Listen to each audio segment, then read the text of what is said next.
د حضرت ادریس علیہ السلام 15 بچی پیدا شو، ود، سوا، یعوق، یغوث، نصر،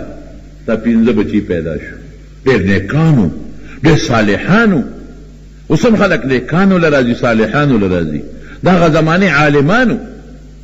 ځکه د پیغمبر وارث عالمي. ادریس علیہ السلام پیغمبر او پیغمبر ته د الله وحی کېږي. دا بچی یې د هغه خپل پلار په منصب باندې ناستو او خلکو ته به دین خوراو، خلکو ته به د الله عبادات ښودل، د خلکو ته به د نیکۍ ترغیب ورکو. ډېر ښکلي عالمانو، خشته او ډېر خشته ښکلي صالحان او دینداره خلک وو. مرګ خو خامخا راځي. دا 15 واړه بچي د زمانې تېرېدو سره مړه شو. چې مړه شو نو چې کمې شاګردان او کمې مریدان په هغه زمانه کې، نو هغوی ورپسې ډېر زیات خفه وو. اوس هم چې یو عالم مړ شي نو شاګردان خفه وي، یو نیک سړی یو بزرګ مړ شي د هغه مریدان خامخا خفه وي. شاگردان و مریدان انتہائی خفه یو بل ته به لګیو چې عبادت کې هغه مزه نشته جي چې د استاد صاحب خوا کې به هم کوو، جون کې هغه مزه نشته چې موږ به د خپل پیرانو صاحبانو په دې خوا کې به هم کوو. خفه ورپسې شیطان ولې د انسان په شکل راغی، ویس ولې پریشانه یې؟ استاد یې مړ نه شو، 15 استادان لاړل مړه شو، 15 پیران او صالحان مړه شو. اوس مونږ څوک دی؟ مونږ ته به دین څوک ښایي؟ او زمونږ عبادت کې هغه لذت او مټاس او خوند نشته چې د هغوی په مجلس کې به کم مونږه خوند به او کم اثر به. واقعي د نیکانو خلکو د مجلس یو خپل اثر شته، د علماو د مجلس یو خپل اثر شته، هغه خوند نشته. ابلیس ورته ویل درېږه یو چل درته کوم، وایي زه دله قصه سمومه. نو ابلیس شیطان ده وله د هغه 15 نیکانو عالمانو په شکل باندې دانچې جوړې کړې، بوتان یې وله جوړ کړل. هغه زمانه کې دا فوټوان او دا تصویرونه جوړول جایز وو. دا د سلیمان علیه السلام په زمانه کې هم جایز وو. قرآن شریف کې الله تعالی فرمایي چې یجعلون له ما یشاء من محارب و تماثیل و جفان کالجواب و قدور الراسیات. پیریان الله دا حضرت سلیمان علیہ السلام تابع کړو، هغوی به وله خشته خشته بلډینګان او محلات جوړول، هغوی به وله خشته تصویرونه جوړول. لکه اوس خلک په دې چې کور جوړ کې سندری پکې ولګوي، د غر تصویر پکې ولګوي، د ځنګل تصویر پکې ولګوي، د چینو تصویر پکې ولګوي، مزیدار ابشارونو تصویرونه جوړ کړي. هغه زمانه کې به هغوی د انسانانو تصویرونه هم جوړول، د ابراهیم علیه السلام تصویر، د بل پیغمبر د بل تصویر. دا جایز و، زمونږ په امت کې منع شوي دي. نو شیطان ولا بوتان جوړ کړل د هغه 15 علما او د هغه 15 نیکانو صالحانو. وی دا ځان سره کور کې کېدی، عبادت کې به هم خوندي. چې وخت تېرېده ورته وی داسې وکړې چې دا راوړی او دا د جومات کې کېدی دروازه کې، چې دې خوا کې تېرېږې نو برکت په در باندې نازلېږي. چې وخت تېرېده ورته وی د جومات کې ځان ته مخې ته کېدی، دا خو ستاسو پیران دي، ستاسو استادان دي، او د دوی دا بوتان دا تصویرونه چې در سره پراتی په عبادت کې به هم خوند دي او شوق به وي. هغې ویره دا خو ډېره ښه ده، جومات ته یې پرې ورو را دننه کړل. نو هغې خلکو د دې 15 بوتانو عبادت نه دی کړی. که دی ورته وی چې د دې بوتانو عبادت وکړې، وایي ښه ته په مونږ د الله نه علاوه د غیر الله د خدای نه علاوه د بل چا عبادت کې، هغې چېرته منل؟ نو هغه د هغه شاګردان او د هغه مریدان خو په دغه مخته کړل، کور کې پې وساتل، د جومات دروازو کې پې وساتل او جومات ته یې پې را دننه کړل. وی بس دا په جومات کې به د سره په عبادت خانه کې پراتی او بس دې کې عبادت کوئ او خوند به یې پکې. خو چې هغه خلک مړه شو په خپلو مرګونو باندې او د هغوی بچي پیدا شو، د هغوی نصیب پیدا شو، نو شیطان ورته وسوسې ور واچولې چې ستاسو پلارانو نیکلو خو به د دې عبادت او تاسو یې عبادت شروع کړئ. نو سجدې ورته شروع کړئ. د هغوی چې کوم شاګردانو هغوی ورته سجدې نه وې کړې، هغوی د برکت دپاره کور کې ساتلي. د هغوی چې کوم پلارانو او نیکونو او د هغې بزرګانو کوم شاګردانو او مریدانو، نو هغوی ورته سجدې نه وې کړې، هغوی ته غوښتنې نه وې کړې، هغوی په جومات کې او په لارو کې او په کورونو کې برکت دپاره ساتلي وو. خو چې وروستو بیا کوم خلک پیدا شو، نو وصي او کلوسي وروستو خلک بس هغوی ورته سجدې شروع کړې. چې سجدې شروع کړي بیا ورته خدایان وي دا مې خدای دی، دا به ما له بچي راکوي، دا مې خدای دی، دا به ما د بیمارۍ نه جوړوي،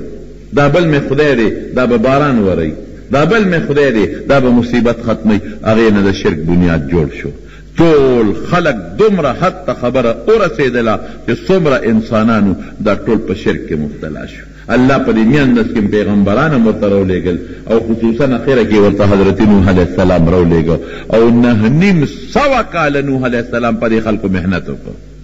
هغوی به څه وې لا تذرن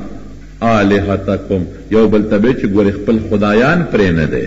ولا تذرن ودن ولا سواعا ولا یغوق و یعوق و نصرا، دا 15 خدایان دي ګورې دا پرې نه دی. تکله شی ورته 900 کاله د دغې خلکو د نوح علیه السلام مقابله تېره شوه. 900 کاله ډېر شی دی ګورې لږه خبره نه ده. نو چې حضرت نوح علیه السلام پې دا زړه غریب ستړی که او دوی بیا هم د خپل شرک او د شرکي عبادت نه سم نه شو، نو بس بیا د الله په دربار کې ورته خیره وکړه. نوح علیه السلام یې سره د خپلو تابعدارو ملګرو مسلمانانو بچ که او دغه مشرکان خدای پاک ټول هلاک کړل. دا هلته نه شروع وه د شرک. اوس ورونو ولې ګناه ده؟ دلیل یې راته یو ډېر ښایسته مزېدار وویل. نبی کریم صلی الله علیه وسلم نه تپوس کېږي. عبدالله ابن مسعود رضی الله عنه فرمایي قال رجل یا رسول الله ای ذنب اکبر، دا الله رسول کومه ګناه ډېره لویه ده؟ اکبر ډېره لویه ګناه کومه یوه ده چې د هغې نه لویه ګناه بله نه؟ نبي علیه السلام ورته فرمایي ان تدعو لله ندا وهو خلقک، چې الله له شریک وګڼې کوم الله چې ستا خالق دی. هلکه اوس به یو خبرې له راځو، ما سره به ټول په دې خبره کې یو فوټې ملګرتیا کوې. خالق د دې ټولو کائناتو څوک دی؟ شابسې. بل څوک د دې کائناتو خالق شته؟ نو چې بل نشته نو خالق سره غیر خالق ولې شریک دی؟ دې دلیل شو. ان تدعو لله ندا، خدای له شریک ګورې کم خدای وهو خلق چې ستا خالق دې ته پیدا کړې، نو بل نشته خالق نو ولې شریک پیدا کړې؟ دا دومره لوی کائنات چې پیدا کړي دي، چا پیدا کړي دي؟ نو ماله شوق سره جواب راکړه. د عقیدې خبره ده، عقیدې خبره ده. چا پیدا کړي دي؟ او د اسمان او په د اسمان کې د ستوري او د سپومې او دا ټول کاڼي بوټي چا پیدا کړي؟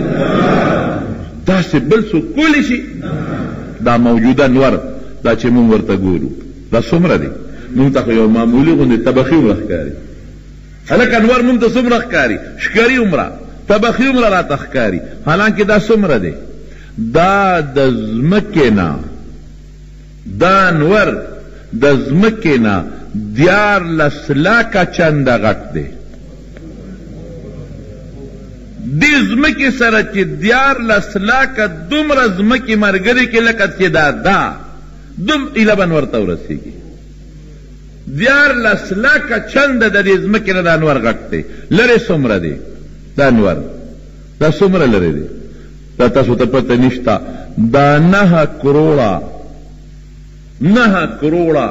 او یا لاکه میله لرې دی. 9 کروڑه او یا لاکه میله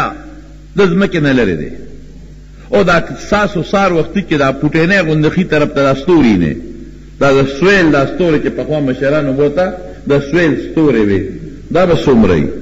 دا به څومره غټي؟ دا د انور نه 50,000 چنده غټ دی. دا د سویل ستوري چې تا ته مخامخ ښکاري د انور نه 50,000 چنده غټ دی. نور ستا د ځمکې نه 14 لاکه چنده غټ دی. دا ستوري به څومره وي؟ څومره پوټینې ښکاري؟ دا به څومره لري؟ د دې نه اندازه ولګوه چې دا ستوري به څومره لري؟ د خدای کائنات به څومره وي؟ الله اکبر. د خدای دې نور ته وګوره څومره رڼا کوي. کوم ځای دی؟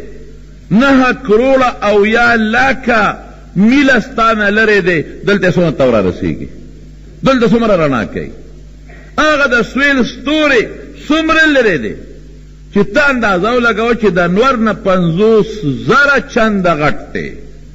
او ما ته ښکاري یو معمولي غوندې سره راته ښکاري یو پوټې غوندې ده ما ته د سنډا سترګه ښکاري نو دا به لرې څومره نو اندازه ولګوه چې اسمان به څومره لري. امام غزالی رحمت الله علیه عجیبه خبره لیکلې ده ډېر لوی سړی تېر شوی دی امام غزالی یو ډېره ناشنا خبره لیکلې ده هغه وایي تاسو اندازه ولګوئ چې اسمان به څومره لري څومره ستوري دي پکې دا تا ته چې کوم پوټې پوټې ستوري ښکاري دا پوټې چمکیله ستوري چې ښکاري دې کې یو ستوری د ځمکې نه غټ دی دې کې داسې ستوري نشته چې د ځمکې نه دې راکوټي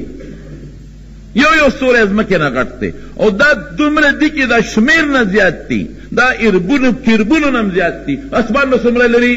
الله څومره به لري بیا د لومبي اسمان نه دویم به څونه لري دویم نه دریم نه څلورم 500 کاله مزل حضور پاک یاد کړی دی امام غزالی دی کې یو بله خبره پکې منځ کې راغله درته وویم وایي که دا ټول کائنات د ځمکې نه اسمانه پورې د شړشم د دانو نه ډک کې دا ټول د شړشم د دانو نه ډک کې اسمان څومره لرې دی هلکه دا به څومره د شړشم دانې به وي شړشم خو پېژنې که او بیا په لومبي اسمان نه دویم اسمانه پورې د شړشم دانو نه ډک شي دریم نه څلورم نه پنځم نه شپږم نه اووم دا ټول د شړشم د دانو نه ډک شي او یو مرغۍ راځي یو مرغۍ او د دې نه یوه دانه وړي او دا دانه ته یو کرب کاله پس وړي څونه موده پس یو کرب 100 کروړه یو ارب دی او 100 اربه یو کرب دی هغه مرغۍ راځي او د هغې نه یو دانه یو کرب کاله پس وړي وی دا دانې به ټولې ختمې شي خو د آخرت زندګي به ختمه نه شي د آخرت زندګي څه معنا چې کم جنت کې پراته دي اب هم ختم نشي او چې کم مشرکان په دوزخ کې پراته دي دا به هم ختم نشي نه نه ګنې بس خیر دنیا دا ختمه شوه او یا په جهنم کې یو 1000 کاله وي یو 100,000 کاله وي یو کروڑ وي یو ارب وي یو کرب وي یا د هغې دوچن وي نه د آخرت زندګي جنت هغې ته مو یو دوزخ هغې ته مو نه ختمېدو واله زه حیران شوم دې کافرانو مشرکانو ته چې سپېرو مفتو کې تباه شوی د دنیا د لږ دولت دپاره د لږ مال دپاره د دنیا د معمولي عیش و عشرت دپاره کوم طرف ته لاړې ظالمانو بیا هغه جهنم ختمېدو والا بالکل نه دی څه به کوئ نو زما وروڼو دومره لوی کائنات چې الله پیدا کړي دا سپوږمۍ او دا ستوري او دا داسې بل څوک پیدا کولی شي ووایه راته نه نو چې نشي پیدا کولی هغه کس چې هغه نشي پیدا کولی د خالق سره ولې شریک یې یوازې دانا په دریاب کې دا کبان وګوره دا غټ میان پکې وګوره یو صحابي فرمایي وی نبی علیہ السلام یو جهاد له ولېږلو 1500 کم بیش صحابه کرام روایت کې لږ په ذکر د عادت کې لږ اختلاف شته وږي شو دومره وږي شو چې مونږ به د ونو پاڼې خوړئ چې کوم مشر و هغه اډر وکړي اوښان الالوی دروازې به م درې اوښان الالول په هغې به م ګزاره کېده درې اوښان اخره کې یو کس پکې و چې د اوښان مونږ ټول الال کړو وطن ته به په سره سو پریشانه شو وی دریاب راته یو کب راوغورځو چې کب یې څنګه راوغورځو مونږ په تورو او راټینګم کړو کب څونه و دومره کب و چې مونږ 15 ورځې په یو روایت کې 18 راځي 15 ورځې مونږ ټولو د هغې نه خوراک وکړو دومره کب او بیا هغه کب نه چې مونږ خوراک وکړو نو هغه بیا چې څه غوښه چې مونږ نبي علیه السلام نه مدینې منورې ته م راوړه او څومره کب و وی دومره غټو چې د هغې 2 لشې مونږ ودرولې د لښکر چې کوم مشر و 2 لشې یې ودرولې نو چې په لښکر کې کوم اوږد اوښ او اوږد سړی و هغه په اوښ کېنو او لاندې تیتر که سر یې ورسره ونه جنګېدو داسې کب څوک پیدا کولی شي والله که د دې ګوتې د بند دومره هغه پوټي پیپل سره پوپل ورته وایي که څه ورته وایي کوپل ورته وایي که داسې هم څوک پیدا کړي د پلاسټک به جوړ کړي خو هغه شی به ني کوم چې الله جوړ کړی دی دا چا پیدا کړي دي الله نو ته مخلوق خالق سره شریک یې بېوقوفه عقل دې نشته د بوتانو سجدې کې نن ستا صرف او صرف په هندوستان غوندې د هندوانو په کلي کې مفتی مولانا شبیر احمد عثمانی رحمت الله علیه لیکلی دي د 33 کروڑو بوتانو عبادت کېږي دا خپله زمانه یادوي 33 کروڑ 33 کروڑو بوتانو عبادت کیږي هر چا ځان له یو بوت پیدا کړی چا په کور کې ایښودی دی چا په مندر کې ایښودی دی چا په سړک ودرولی دی چا په دروازه ودرولی دی چا په هره کوټه کې ځان له یو درولی دی چا د تانبې جوړ کړی دی چا د پیتلو جوړ کړی چا د لرګي جوړ کړی دی چا د اوسپنې جوړ کړی چا د کاڼي جوړ کړی دی او چې څوک مالدار دی هغې د سرو د سپینو جوړ کړی دی او بیا د بوتانو شکلونه څنګه دي د قمقلو د بوتانو شکلونه دا چې چا د پیشو په شکل جوړ کړی دی چا د سپي په شکل جوړ کړی دی چا د زمري په شکل جوړ کړی دی چا د ښځې په شکل جوړ کړی دی چا د ګوتم بت په شکل جوړ کړی دی او هغې ته رام رام کوي د هغې نه غوښتنې کوي د الله فضل دی مونږ او تاسو هغه ذات ته به دا تندي لګي چې کوم د دې تندي خالق او مالک دی ټول وایي الحمدلله هغه ذات نه به غواړي چې کوم د دې خالق او مالک دی او هغه ذات ته به په دې ځمکه پرېوځم چې کوم دا تندې پیدا کړی دی مخلوق ته به نه پرېوځم انشاءالله دا به مقیدې دومره لوی قادر مطلق لا یو نبی کریم صلی الله علیه وسلم فرمایي او قرآن شریف کې الله تعالی مثال ورکوي دا د قرآن مثال هم دی د حضور پاک هم وستا یو مرئي دی مرئي او که دا مرئي ته ورته د یو کار وستا مرئي دی دې اغشتې تا دې پیسې په تا ورکړي دي او دې لګیا دی د بل چا خدمت کوي نو ته به دا مرئي به ستا خوښي ته به وایې چې بیخ وله وباسه یا خوا چې پیسې دله ما در کړي دي اغشتې مې ډوډۍ زه در کوم جامه زه در کوم کور کې ما سره اوسېږي بجلي د باندې زما خرچ کېږي او ظالمه ما پرېږدې او د بل چا ته لګې خدمتونه کې دا مرئي به څوک خوښ کړي چرې به هم خوښ نه کړي نو الله پیدا کړی جامه الله در کوي ډوډۍ الله در کوي ژوند خدای در کړه سترګې خدای در کړه دماغ خدای در کړل پوزه خدای در کړه بچي خدای در کړل نو بل ته سر ښکته کې نو خدای به خفه کېږي او که الله به نه خفه کېږي نو د ډېر لوی قدرت او طاقت خاوند او تاسو ته خو د حضرت سلیمان علیه السلام واقع یاده ده الله ته وایي څومره د لوی طاقت خاوند بادشاہ دی او پیغمبر دی الله ته وی الله ما ته حکم وکړه ستا دې مخلوق له ډوډۍ ورکوم هغه زمانه کې مخلوق دومره نو لکه دا اوس چې څومره دی ما د علامه افغاني رحمت الله علیه نه اورېدلي نو یاره ما ته وی دومره به لکه زمونږ د یو کلي خلک چې یا د یو ذلې او تحصیل خلک چې ډېر لږ خلک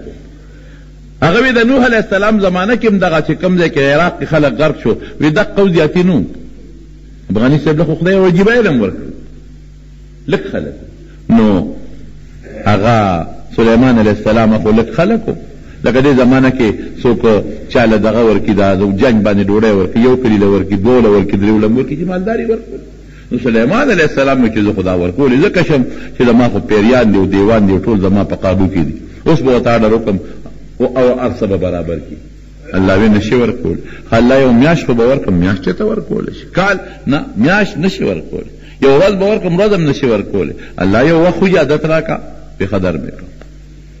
د الله په حکم مې د ځای انتخاب وکړو او ټولو پیریانو ته انسانانو ته وی شبې کر کروندې کوې او پښتانه وي پیریانو ته غزنې څه دي یو سات سره پیریان او دیوان لګیا دي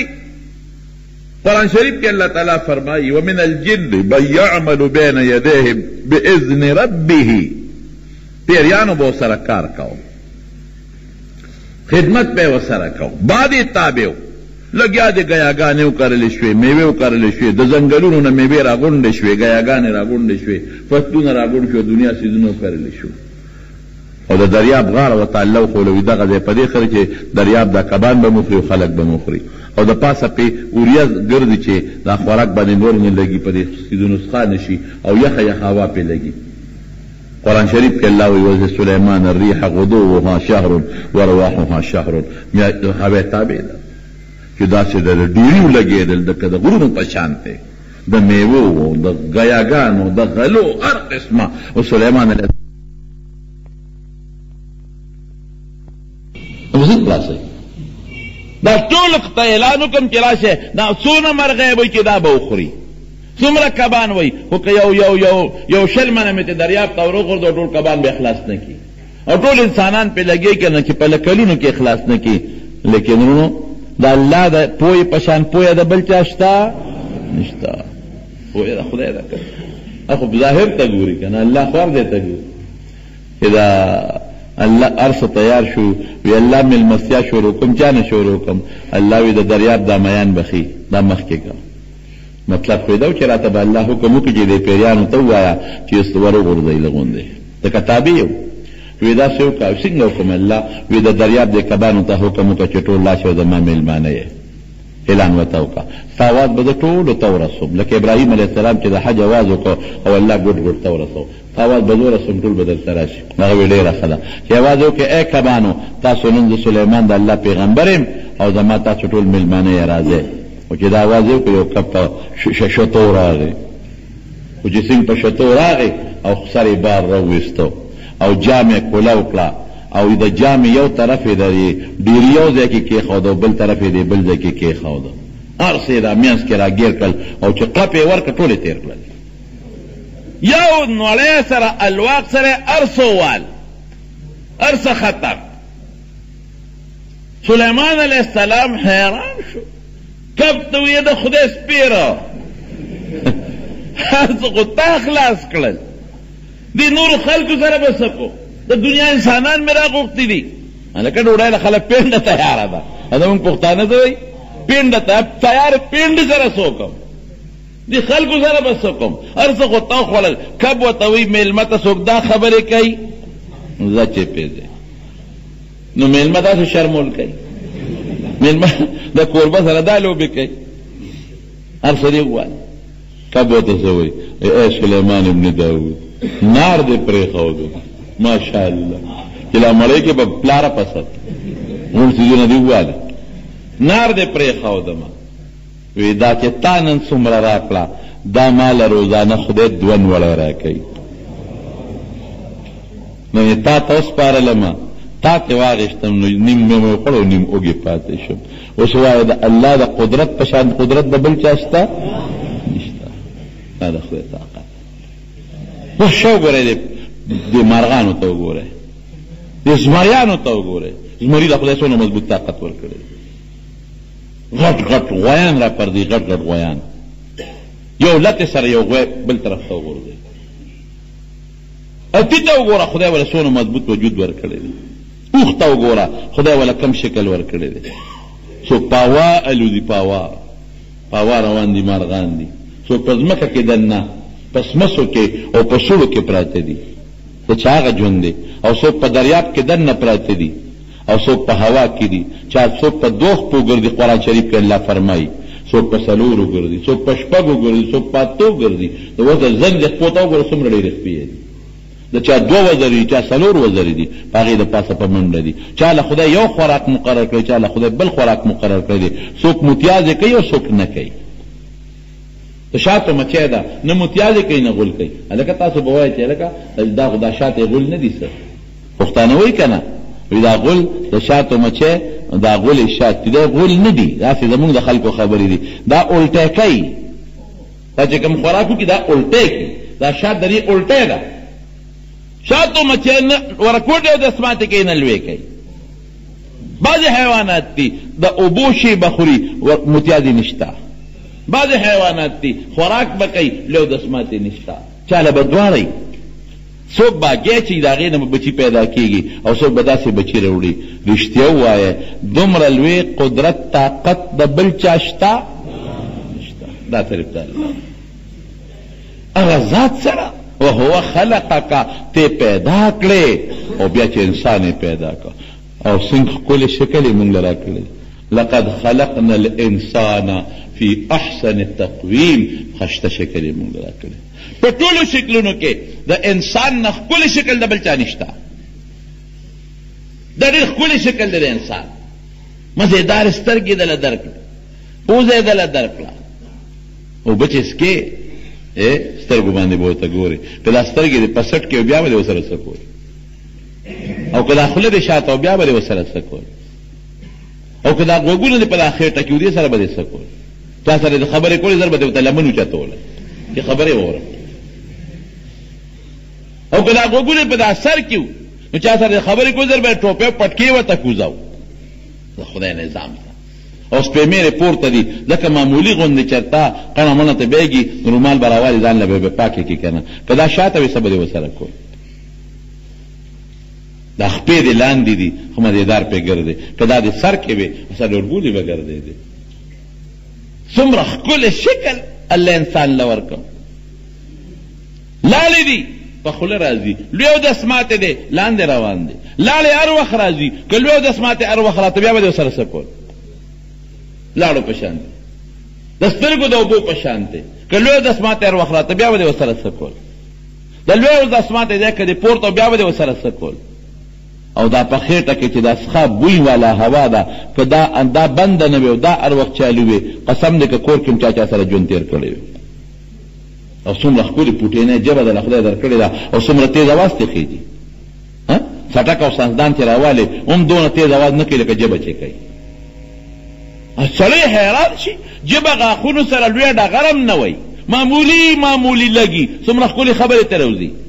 او چې خبرې کې الف او بی او جیم دا چې خبرې کوم څومره په تیزۍ ژبه روانه ده کله غاښ لځي کله تالو لځي کله شونډو لځي او هوا ورپسې شاته نه را روانه ده رښتیا ووایه قرآن کې الله وایي وفي انفسکم افلا تبصرون وفي انفسکم افلا تبصرون اے انسانه ځان ته وګوره لږ غوندې که نه نظر دې ولې نه لګي ما که معلومې نو ځان ته وګوره زما قدرت که معلومې نو دې ځان ته وګوره دې سترګو ته دې وګوره دې غوږونو ته دې وګوره والله چې یو سترګه دې خرابه شي په لکاو روپۍ پې لګیا خو هغسې دله نه پیدا کېږي د بشریات دپاره ما په خپله محنت وکړ ما پې زړه لږ زیات خفه کېږي د لپاره ما اسلام آباد یو ډاکټر ته ټلیفون وکړ ما ورته ده ته وایي مې درله چنده غونډوم په دې یارانو دوستانو درله ګرځم چنده دله غونډوم خو که چېرته خدای پاک داسې څه انتظام پیدا کړ چې تا له چېته سترګه ولګي او نظر دې پې ولګي پنډې اسلام آباد کې چا راته پېښور کې په یو هسپتال خولی وي هلته کې د بار ملک نه سترګې راځي چې د چا سترګې ړندې وي نو ورلېږدي دې مو له غریب ولېږم هغه کمپلیکس هسپتال ته نه لاړ شه که کېږي او د سترګه درته لګي او ستا یوه سترګه هم جوړېږي مې زه له چړ غواړم چنده دله کوم خو چې ستا نظر ولګي هلته چې لاړ نو هغې ورته وایي چې شاته نظر نشته شاته نظر نشته زما پوره محنت کړې شاته نظر نشته نو الله چې مال او تعالی کم نظر دنه مې یو دلته پوسه یې مخامخ ناست دی اوس هم پې زما له خفه شي مې بشیر جانه ستا په زړه سرمان دی سرمان هم نشته شکر د حضور پاک نعتونه ویم د نبي علیه السلام صفتونه کو خدای پاک راله انتظام برابر کړی یو ارمان مې پړه کې دی مې هغه څه دی وی هغه دا دی چې دا تور رنګ به څنګه وي سپین به څنګه وي واقعي دا لوی ارمان دی جي ګورې نو دا کشته ښکلې نظر چې په دا سترګو لیکن ثواب یې هم ګورې ډېر دی ډېرې مایوس کېږي نه نبي علیه السلام فرمایي چې چا نه ما سترګې واغېښتې او ده پې صبر وکړو دې سترګو په عوض کې به جنت ورکوم حضور پاک نبی الله نه نقل کوي ثواب زیات دی خو دا ګوره نظر څومره لوی نعمت خبرې چې د چا غوږ کونی نو دلته به لاس در کېږي غوږ به رامخامخ چې خبرې واورو ژبه د چا لکنتي ګرځي چې داسې به سینګې چې زما ژبه به کار وکړي لاسونه چې د چا شل شي اوهو څونه ګران کار دی خپې چې د شلې شوې څونه ګران کار دی زما رونو کم د خدای نعمت وفي انفسکم افلا تبصرون انسان په دې وجود کې یو نظام دی هغه نظام ته زمونږ دا ډاکټران غالبا زه خو په دغه څیزونو نه پوهېږم خو د خپل ناقص پوهې په بنیاد ویم چې ممکن ده چې دغه نظام تدوی ده دغه نظام وایي څه ورته وایي د پټو نظام دا څه شی دی دا انسان دا وجود کې پټې دي او دا نری پټې دي د سترګې د سر نه واله تر د خپو پورې هغه نظام دا یو نظام دی د دې نظام څه کار دی دا چې تا باندې څوک نوکاره ولګي که نه نو در درته پته ولګي چې په ما چا نوکاره ولګوله نروس سیسټم نیرو سرجن دا نیرو ډاکټران دي غالبا یا چې خپلې په کاڼې کېښوده نو پته راته لګي چې دا کاڼې دی ستن باندې د څوکوال هغه ته پته لګي چې دا ستن ده که په سترګو ړوند مې ورته پته لګي بچې جانه داسې ده که نه که تا باندې څوک نوکاره ولګي ته پوهېږي چې دا نوکاره ده او یا دې مثلا څوک په ستن باندې غوس کي پته راته لګي چې دا ستن ده که څوک په لاس ولګي پته لګي چې دا تلې دی هلته ولګېده دا په شا کې مټ تر باندې یا څه دغه وکړي غوږ باندې کښي نظر درته پته ولګي دا په څه پته لګي ړوند ته څه پته لګي بینا ته څه پته لګي په اډو کې درد دی په غاښ زر درته پته ولګي چې دا کم غاښ خوږېږي ما ته غاښ کاري نو پته راته ولګي دا هغه نظام دی جي هغه د پټو نظام دی یا مثلا یو سړی دی او د هغه په ګرده درد شو فورا ورته پته لګي په ګرده درد دی متیا دې ورلې زر ورته پته لګي چې مثانه ډکه د شا بدر خالي کوه. یا یو سړی دی هغه ته مثلا سترګه کې څه دړ راغی زر ورته پته لګي په سترګه دړ شو. دا نظام چې دی دا د اعصاب دي د دې نري نري رګونه خوارې شوي دي په دې سرمن کې خواره دي دي اډوکو سره ټچ دي په دې ګردو کې هر ځای ته رسېدلي دي او چې ستا په وجود کې په کوم ځای تکلیف راشي نو دماغو ته فورا اطلاع رسوي. دومره تیز نظام دی چې ستا د دنیا د کمپیوټر نه هم د دې نظام تیز دی. یو د ډاکټر صاحب نه مې اورېدلي که یو کتاب کې مې کتلي سره نه هېر دي هغه وی یو ډاکټر صاحب نه مې غالبا اورېدلي وی دا دومره نری تار دی که نه او د انسان په وجود کې خور شوی دی وی که دا تار دی د انسان د دې وجود نه راوویسته دا تار او د دې ټولې ځمکې نه د 12 کروړه کرته تاو که نوم به ختم نشي.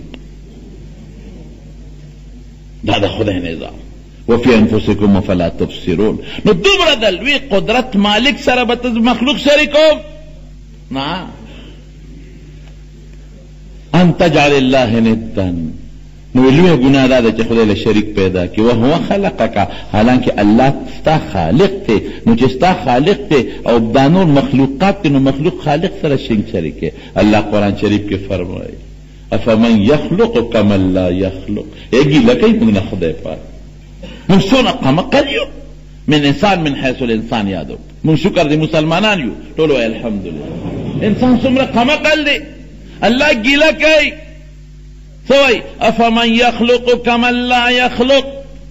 اغا ذات چې د دې ټولو کائناتو خالق دی بوتانو په شانته دی چې تاسو هغه ول شریکان جوړوي.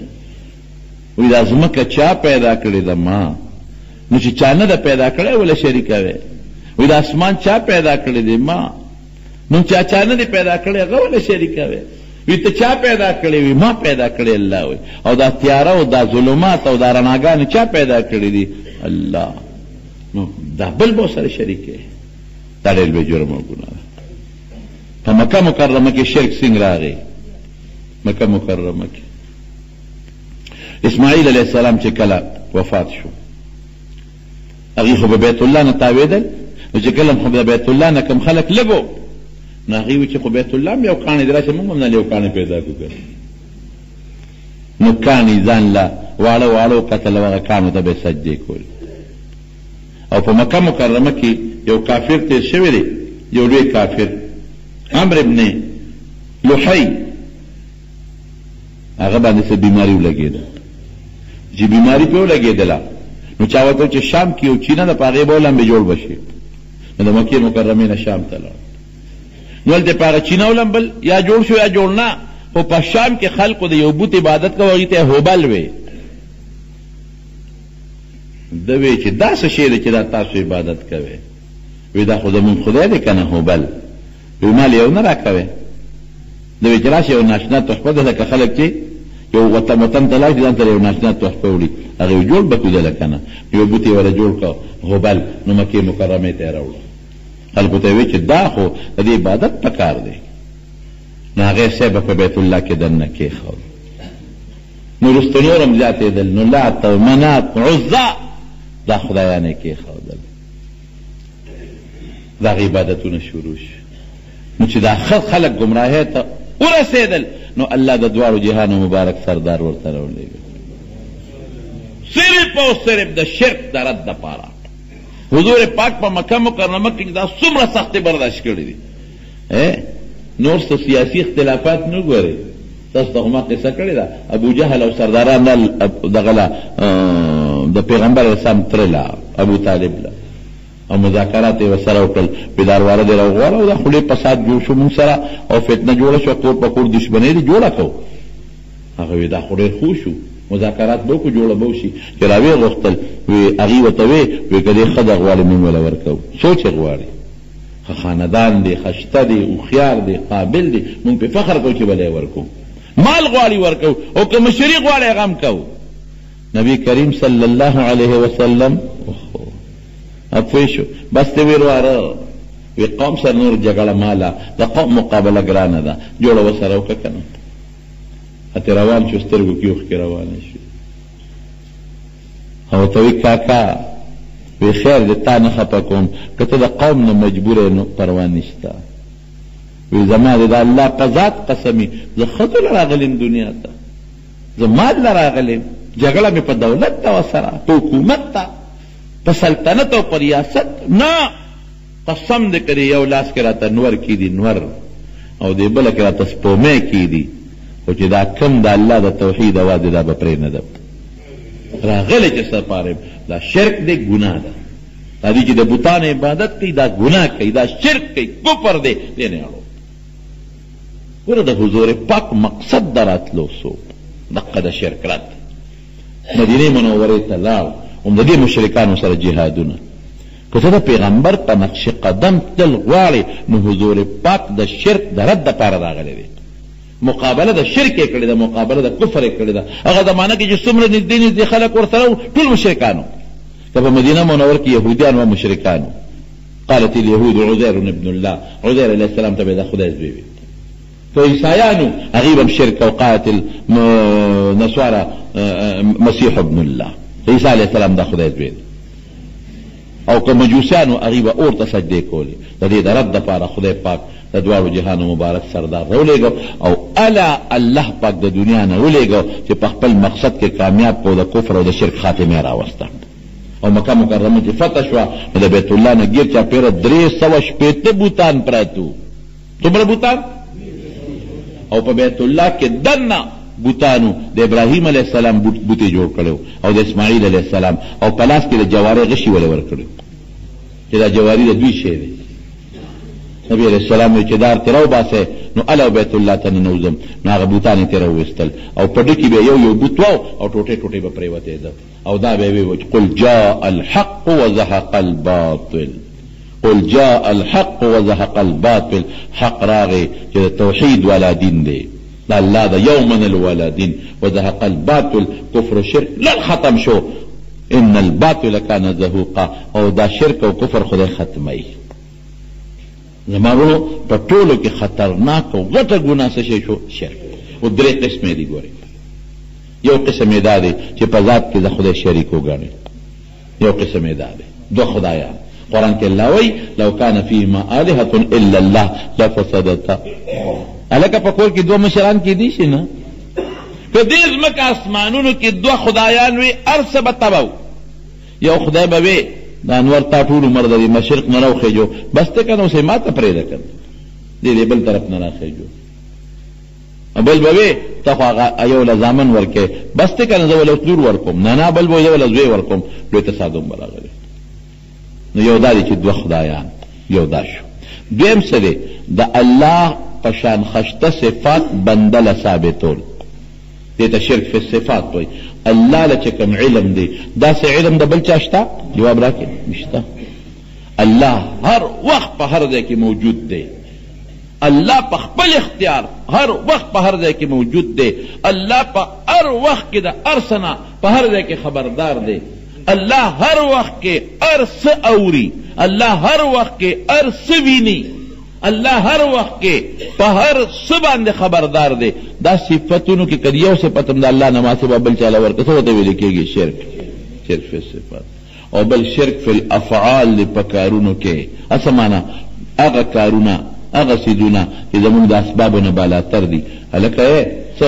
لازم نه چې سبب استعمال کې خامخا دی هغه. لکه زه مثال درکم، جوړېدل د مرض جوړېدل دا زمونږ د ظاهري اسبابو نه بالاتر دي. بعضې وخت سړی علاج وکړي جوړ شي او کله علاج وکړي جوړ نه شي. معلومیږي دا چې دا جوړېدل دا د ډاکټر کار نه دی او نه دارو کار دی، دا د چا کار دی؟ الله کار دی. او که یو سړی وي چې ډاکټر جوړ کړه شرک یې وکړه، شرک یې وکړه، ډاکټر جوړول نه شي کولی. دا به وی چې د ډاکټر په وجه الله جوړ کړه. که ته د دارو جوړ کړه نو غلط دی وی، دارو جوړول نه شي کولی. دا به څه وی چې په دې دارو کې د جوړولو اثر چا پیدا کړ؟ هلکه پلانکي ملا صاحب په دم واچو، دا به نه وی چې د دم جوړ کړو، دا به نه وی چې د ملا جوړ کړو، دا به وی چې د ملا په خوله کې اثر یا په دې دم کې د جوړولو اثر چا پیدا کړ؟ الله پیدا کړ. دا به یا مثلا دعا ورته چا وکړله او د هغې په وجه جوړ شو، دا به نه وی چې د دوا جوړ کړو، دا به نه وی چې دوا کوونکي جوړ کړو، څه به چې چا جوړ کړو؟ قرآن شریف کې الله فرمایي وَإِن يَمْسَسْكَ اللَّهُ بِضُرٍّ فَلَا كَاشِفَ لَهُ إِلَّا هُوَ الله وی چې تکلیف در باندې ما راوستو دا تکلیف زمانه ما سوا بل څوک نشي ختمولی هلکه ختمولی شي وَإِن يُرِدْكَ بِخَيْرٍ فَلَا رَادَّ لِفَضْلِهِ الله وی چې درته خیر رسول غواړم د خدای خیر څوک بندولی نشي عبدالرحمن بابا دا ویسد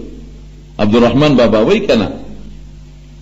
وی چې څنګه دی لکه وی که الله در سره مل نوي رحمانه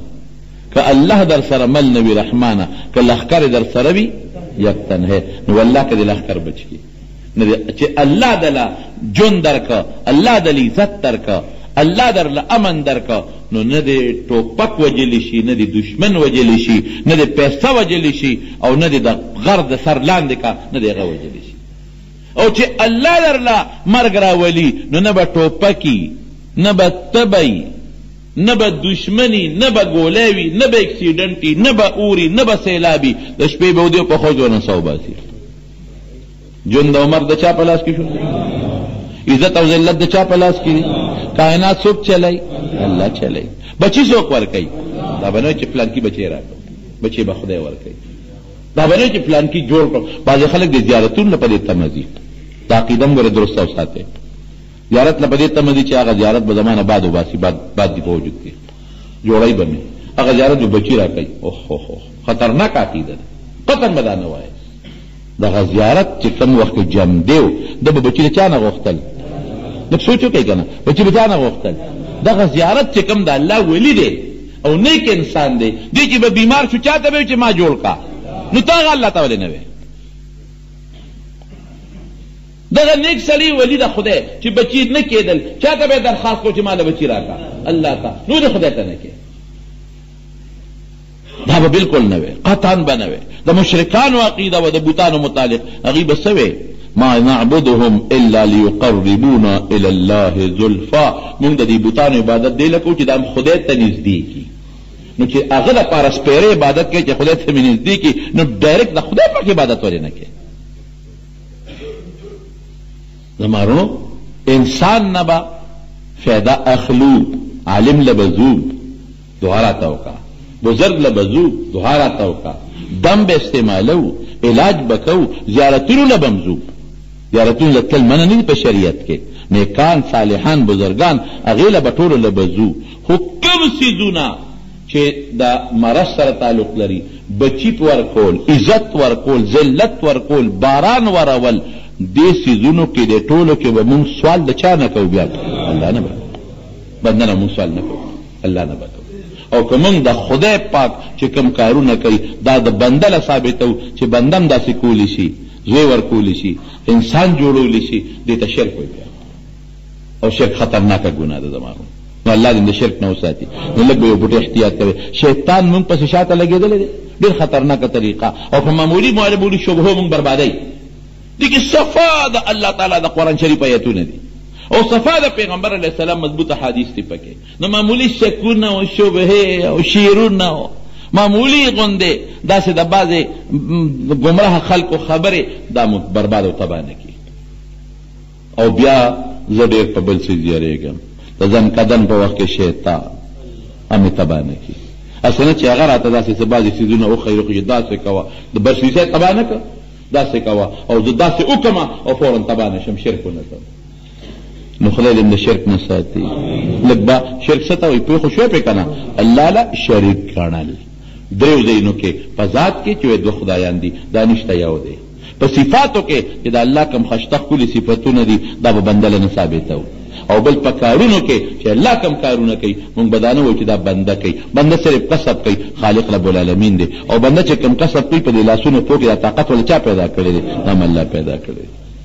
نو رب العالمین دی مونږه د هر قسم کفریاتو شرکیاتو نه په امن کې وساتي